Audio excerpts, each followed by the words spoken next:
Hello and welcome back to Lady Disdain Reads. My name is Beatrice and welcome to my channel. So today we're going to be talking about Northanger Abbey. In particular, we're going to be discussing the role of Northanger Abbey in what is known as the parody of the Gothic. So, Northanger Abbey is often called both a parody and a satire of the Gothic genre. Is that true? Is it either of them, or is it both, or none? And that's what we're going to be discussing today. So a lot of today's video is going to be especially about genre. However, I will be referencing my first video, the one on Jane Austen and ethics, throughout this video. So if you haven't seen it yet, I do recommend that you watch it either now or after you finish this video, just to understand some of the ideas that I'm talking about a little bit better. Now let's get straight into the discussion. Why is it important for us to understand whether Jane Austen's Northanger Abbey is a satire or a parody of the Gothic? Well, first of all, in order to establish that, we need to know what the Gothic genre is itself. Now, if you think you've got a good grasp of this, no worries, you can skip this section of the video and start watching from the next one. However, if you think you need a reminder, or if you don't quite know what Gothic means, then I'll do my best to define it for you in this section. So, what is Gothic fiction? Well, Gothic fiction is normally said to begin with Horace Walpole's The Castle of Otranto, a novel which was published in 1764. One of the best-known examples of 18th century Gothic is Anne Radcliffe's The Mysteries of Udolpho.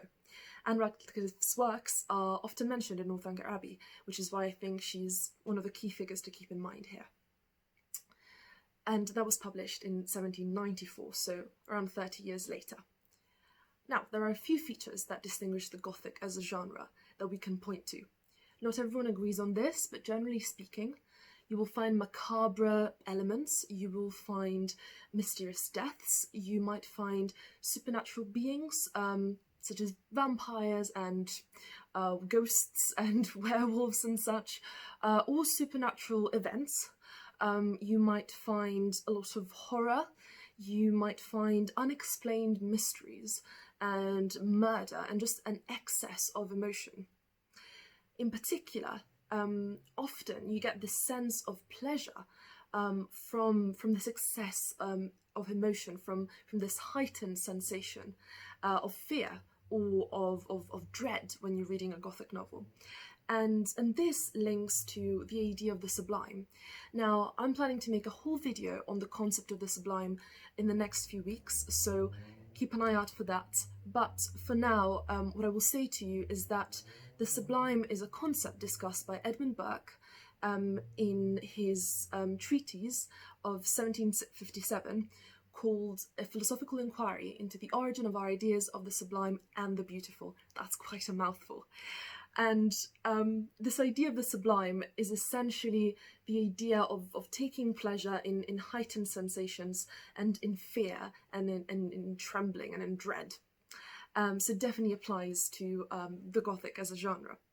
Because Gothic literature can be over the top by its very nature, it can include elements that seem very implausible, just completely unbelievable events and coincidences, and it's very melodramatic. It does have that excessive display of emotions. It's very easy to ridicule, and that has been done by both readers and literary scholars.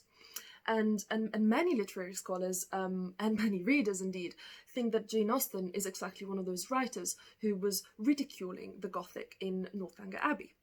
Now that we've established what the Gothic is as a genre, we have to ask ourselves, well, is Jane Austen ridiculing it? Is Northanger Abbey a parody of the Gothic? Is it a satire of the Gothic? Or is it both? Well, we need to know what those terms mean to figure that out. So, parody is the imitation of the style of a particular writer. It is often an exaggerated imitation to achieve comedic effect. However, parodying a style, or a genre even in this case, does not necessarily mean that you're mocking it. It simply means that you're imitating it and that you're slightly exaggerating it, or very much exaggerating it, depending on the case, to make your readers laugh. Now, do you want to make them laugh at the style itself? Not necessarily. You might want your readers to laugh at something else, and you might be exploiting that particular style for that effect without actually wanting to mock the style itself. On the other hand, satire does include that element of mockery. So satire is a mode of writing that seeks to ridicule people's vices and stupidity. This can be done in two ways. It's quite a reductive argument to make, but let's stick with it for now. One way is Horatian satire. That means that it's done in a more gentle way. So you're trying to mock people, you're trying to mock their vices, but also you're not being overly critical of them. You're still trying to be relatively compassionate and gentle. The other way you can do this, the other form of satire, is Juvenalian satire, and this is a more invective, it's a more ruthless, it's a more cruel satire, where you're really pointing out people's vices.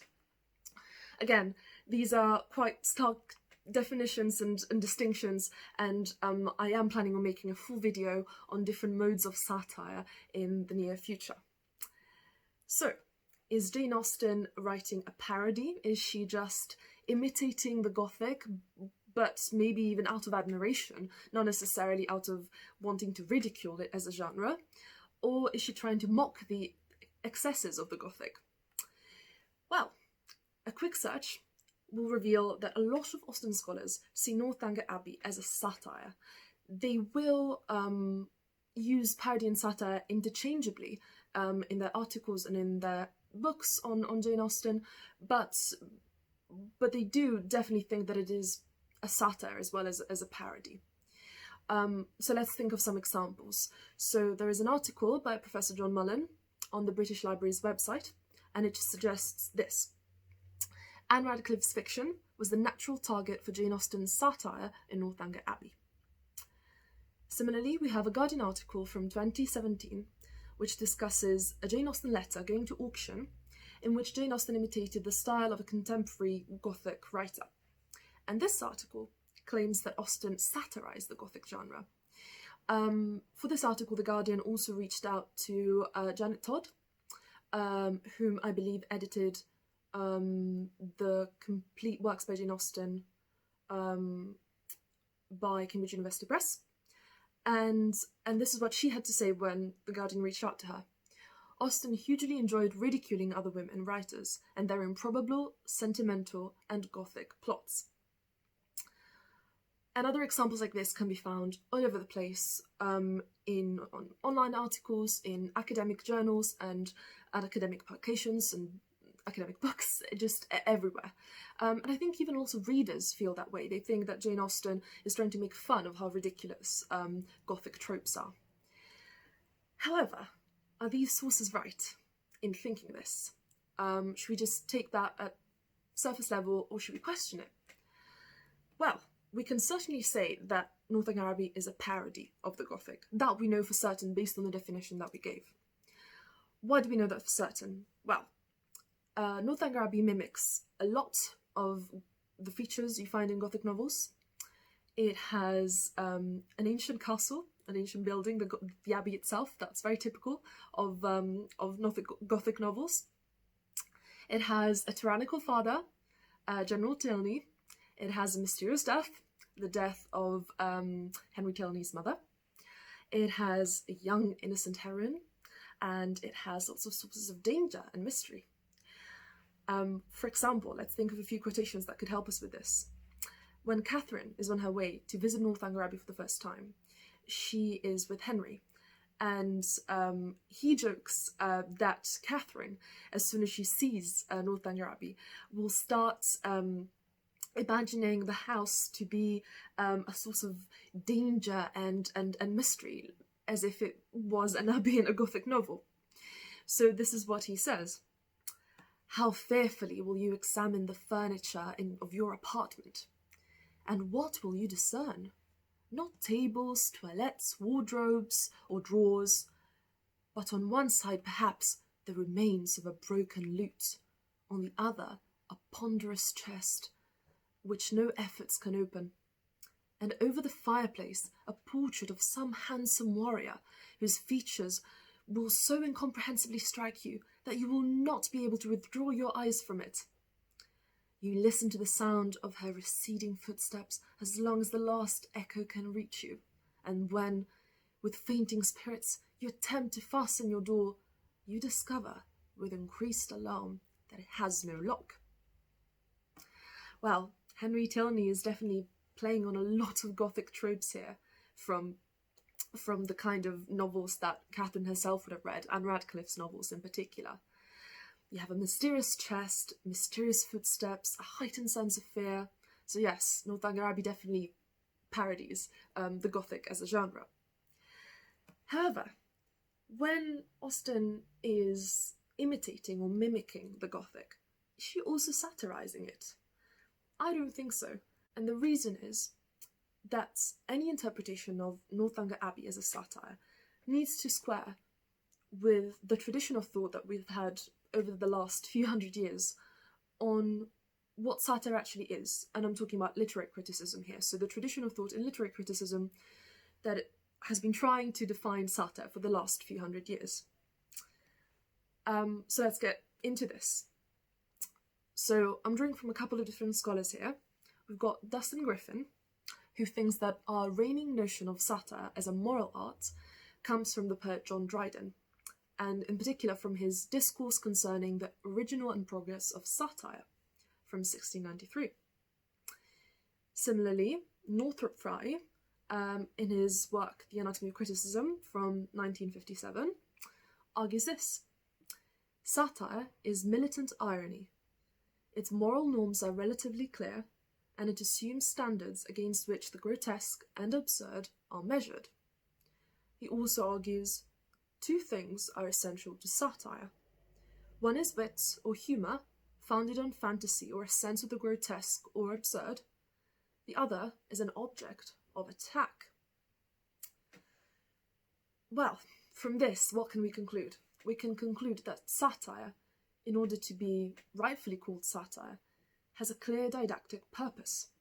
It seeks to teach us and to correct our errors as readers, and it always has a strong moral stance. Think about that particular definition by Northrop Frye, that satire needs an object of attack. It needs to attack a vice. It needs to attack a tendency in human beings that is deemed to be wrong. So it has a very, very strong moral stance. Now, if Jane Austen was satirising the Gothic, what that would mean is that the main lesson to take away from Northanger Abbey, which I think unfortunately is often what people think the main lesson to take away is that Catherine Morland is a naive, witless teenager who, aided by her fervent imagination and her Gothic novels, falls prey to the corrupting influence of the Gothic as a genre, and starts fancying murders and horrors where there are none. And by the end of the novel, she sees the error of her ways and she stops reading Gothic novels, and then everything goes well and she has a happy ending. Now, to me, this doesn't make any sense at all. I don't think that's what Jane Austen was trying to say to us. First of all, it doesn't make sense because Jane Austen, through her omniscient narrator, has a lot of good things to say about contemporary novels in Northanger Abbey. So in one particular section, she is discussing, so the narrator, is discussing how at the time novels were not deemed to be as serious or as valuable as non-fiction or poetry. Novels for a long time were, I guess, second-rate literature, according to a lot of people. And this is what the narrator has to say in response to this. The narrator defines the novel as a work in which the greatest powers of the mind are displayed, in which the most thorough knowledge of human nature, the happiest delineation of its varieties, the liveliest effusions of wit and humour, are conveyed to the world in the best chosen language. This does not sound like something that the narrator or Jane Austen herself would say if she was trying to criticise novel writing, even Gothic novel writing. It does not sound like someone who's trying to get across the message that Gothic novels are detrimental to a young person's education. And even Henry Tilney, who has good education and refined tastes, he admits to enjoying Anne Radcliffe's works and does not look down on Catherine for reading them. But if Austen is not satirising the Gothic itself, then what is she satirising? What are the flaws of a tendency in human nature that she seeks to correct in Northanger Abbey? What are the follies that she is trying to expose? To understand this, I think we need to go back to the idea of Austen as a virtue ethicist in the Aristotelian and Christian traditions. I have made an entire video about this. That was my first video, and it explains exactly what I mean by this, so please do watch it if you haven't already, to better understand what I'm trying to argue. The kind of follies that Jane Austen is exposing in Northanger Abbey are universal, from General Tilney and John Thorpe's greed. They both try to exploit Catherine because they think that she is a rich heiress, to Frederick Tilney and Isabella Thorpe's